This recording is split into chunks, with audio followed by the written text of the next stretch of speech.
আমাৰ প্ৰথমতে আহোমে যেতিয়া প্ৰথম আহিছিলে 1249 চনৰ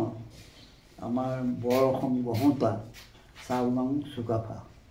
কিন্তু তেখেতে ইটাত সিটাত ঘূৰি ঘূৰি শেষত মানে চৰাইদেউ জেগাখনে পচন্দ হৈ তাত তেওঁ প্ৰথম ৰাজধানী পাতিলে চৰাইদেউ। আৰু তেতিয়া তেওঁ আহি দেখিলে যে অসমত যদি তেওঁলোকে টিকি থাকিবলগীয়া হয় তেওঁলোকে নিশ্চয় অসমৰ কলা সংস্কৃতিৰ লগত তেওঁলোকৰখিনি টাই আহোম বুলি কোৱা হয় যিখিনি সেইখিনি ত্যাগ কৰি অসমৰ বৃহত্তৰ অসম বৰ অসম গঢ়োতা কিতাপেই আছে বৰ অসম গঢ়োতা চাওলুং চুকাফাই সেই তেওঁ যি উদাৰ নীতি তাৰ যোগেদি তেওঁ শংকৰদেৱটো তেওঁ আহিছে 1200 শংকৰদেৱে আকৌ 1449 হয় নহয় 1449 তেওঁলোকৰ আকৌ 600 বছৰ হয় নহয় গতিকে 12-14 200 বছৰ পিছতে আকৌ শংকৰদেৱ গতিকে কিন্তু তাৰ শংকৰদেৱ অহাৰ আগতেই অসমত বহুত চুতীয়াই শাসন কৰিছে কোচে কৰিছে মটকে কৰিছে তাৰপিছত আৰু জয়ন্তীয়া এইবিলাকে শাসন কৰিছে বিভিন্ন কৰে মানে এলেকালৈ যেনেকৈ উত্তৰত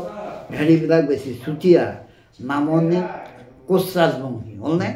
তাৰপৰা মটকৰ আছে উত্তৰত এনেকুৱা ধৰণৰ মানে পূবত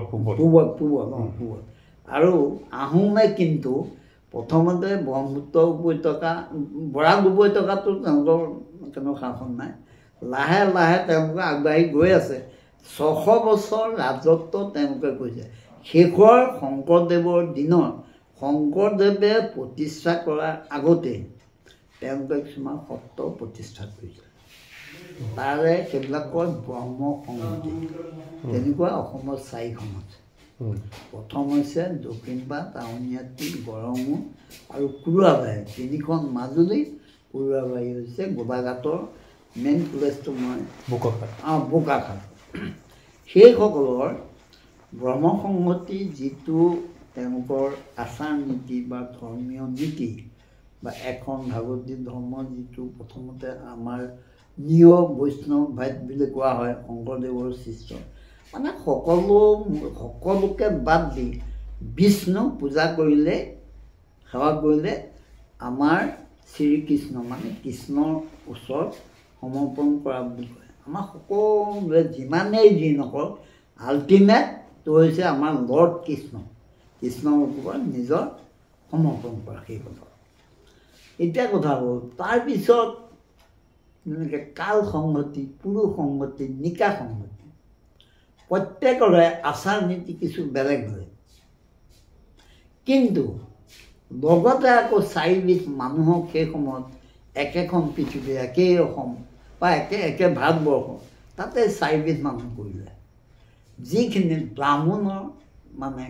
যিবিলাক মানে এইটো কয় তেখেতসকলে যাগ যজ্ঞ এইবিলাক পূজা পাতল কৰা বুলি ব্ৰাহ্মণ এটা আছে দেই তেতিয়াই তেওঁলোক কিন্তু কি কয় শিক্ষা দীক্ষা সকলোতে তেওঁলোকে পাৰিব শাস্ত্ৰ বা বেদ উপনিষদ এইবিলাকৰ বা সকলোতে তেওঁলোকৰ অভিজ্ঞতা আছে তাৰপিছতে তেওঁলোকে ঠিক কৰিলে যে দেশখন শাসন কৰিব শত্ৰুৱে আক্ৰমণ কৰিব তেতিয়াহ'লে ক্ষেত্ৰ বুলি এটা তাৰপিছৰ এটা তেওঁলোকে কি কৰিলে এটা শ্ৰেণী মানে বিভাজন কৰি তেওঁলোকৰ গোটেই নাতি পুতি সেই সৈনিকলৈহে হ'ব লাগিব অন্যলৈ যাব নোৱাৰে তাৰপিছত হৈছে বৈশ্য বেপাৰ বাণিজ্যৰ কাৰণে সেইসকলক বৈশ্য বুলি কোৱা আৰু শুদ্ধ হৈছে কি সমাজত আটাইতকৈ নিম্ন শ্ৰেণী যিবিলাকে মেট্ৰো ধুবি সৰ্বসাধাৰণ খেতি বাতি কৰা নিম্ন পৰ্যায়ৰ যিখিনি নিষ্পেষিত আৰু শোষিত এইবিলাক শুদ্ধ বুলি তেওঁলোকে সেইটো ভাগ কৰিলে তাৰপিছত এটা গুৰুত্বপূৰ্ণ কথা হ'ল আমাৰ সমাজত বিশেষকৈ আমি অসমীয়া হিচাপে কৈছোঁ অসমীয়া মানে আমাক এতিয়া দুটা কথা আছে আমি খাচ অসমীয়া বুলি ক'ব পাৰোঁ কেলৈ বাই বাৰ্থ আমাৰ ভাৰ্নিকুলাৰটো অসমীয়া হয়নে আকৌ অসমতে জন্মগ্ৰহণ কৰি অসমৰ বায়ু পানী সকলো সেৱন কৰি অসমৰ কলা সংস্কৃতি গ্ৰহণ কৰিছোঁ গতিকে আমি দুইফালৰ পৰা অসমীয়া সেইকাৰণে আমাৰ খাচ অসমীয়া বুলি কোৱাত বাধা নাই মই ভাবোঁ দেই কাৰণ আপোনালোকে যেতিয়া প্ৰথম পৰিচয় আপোনাৰ মিচিং তাৰপিছত আপুনি অসমীয়া হয় নহয় প্ৰথম পৰিচয় আপোনাৰ এই হেৰি উপাধি যিটো কৈছে আপোনাৰ মিনি নহয় জানো মিনি তাৰ মিনি বুলি ক'লে আমি টাইটলৰ পৰা আমি ধৰিব পাৰোঁ অন্য নহয় বাৰু মিচিং তাৰপিছত নাই দেউৰী তাৰপিছত অসমীয়া নেপালী তাৰপিছত অসমীয়া তেনেকুৱা এতিয়া কথা হ'ল আমি মই যেতিয়া 1974 মই ইউনিভাৰ্চিটিৰ পৰা আহি গাঁৱত সোমাইছোঁ তাৰ আগলৈকে মই কোনো সামাজিক কাম কাজৰ লগত জড়িত নাছিলোঁ মই সমাজখনৰ বিষয়ে শুনাওঁ কিন্তু মই এটা কথাই জানিছিলোঁ মোৰ দেউতাই যি কথা কয় মই সেইটো মানিম আৰু মই যিটো শুদ্ধ বুলি ভাবোঁ মই সেই কামটো কৰোঁ আৰু সমাজত যিবোৰ ঘৰত মানুহে কয় এইটো কৰিব নাপায় এইটো কৰিলে আমুক হয় মই তাৰ বিপৰীতে যাওঁ ভাওনা চাব নালাগে বুলি কয় মানুহ বেয়া হয় মই আকৌ ভাব গ'লে কি বেয়া হয় মই যাওঁচোন চাওঁগৈ দেখোঁ চবেই ভাল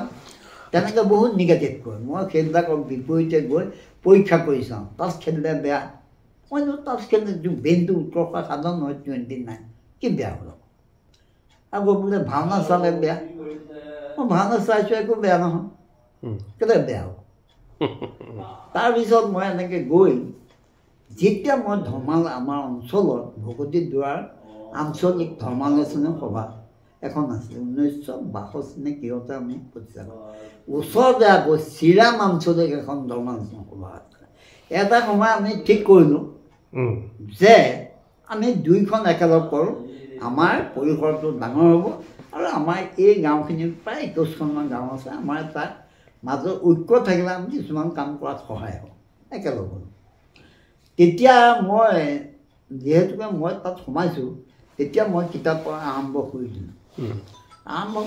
হয় আচল কথাটো এতিয়া মোৰ যুদ্ধখন কেনে লাগে তাত গৈ দেখিলোঁ যে কিছুমান একে মানুহ আমাৰ যিটো পেটত আমাৰ যিটো মানে মানুহৰ মৃত্যু হয় তাৰ আমি এটা চোৱা খেদিব লাগে 10 দিনত 10 পিণ্ড দেই 11 দিনত আমাৰ কাজ হয় সেয়া হৈছে ব্ৰাহ্মণবিলাকে কৰে তাৰপিছত ক্ষেত্ৰবিলাকক কি কৰে 13 দিনত কৰে বৈশ্যবিলাকক 15 দিনত কৰে শুদ্ধবিলাকক মাহেকত কৰে আৰে কি কাম